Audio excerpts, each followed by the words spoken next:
We went through Gold Country for a behind-the-scenes look at some of the people and businesses that call this place home. During Expo 86, they built the big Coquihalla Highway. So what it did is it took a lot of the traffic off the smaller highways, and the smaller highways are like highway number 1. Well, it's highway number 1 for a reason. It was the very first road into British Columbia. A lot of the amenities of that time grew up on that highway. People are starting to travel the smaller highways again because they want to see British Columbia, all the little restaurants, all the sightseeing places. We are in the White Elephant Antique Shop.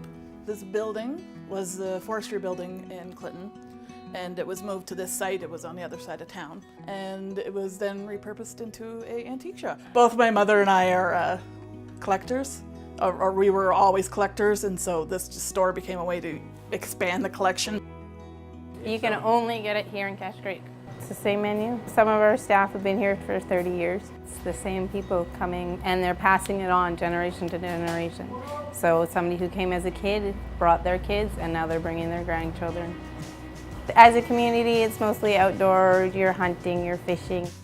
I always wanted to own a piece of history. It was established in 1862, so it's 156 years old this year. It's the longest continually running inn in British Columbia and one of the last Gold Rush hotels on the Gold Rush Trail. I am Brad Potter, and my wife Gail and I operate Wind in the Pillows B&B Retreat here on Green Lake. Our hearts were dragged here. It's just beautiful country. It's 5 acres surrounded by parkland, no neighbors, peaceful, and yet we've still got 14 kilometers of recreational lake to party in if we want to. Still quite quiet, still big open spaces. Yeah, it's just special country. You just can't beat it. The only tweets you're going to hear here are the birds.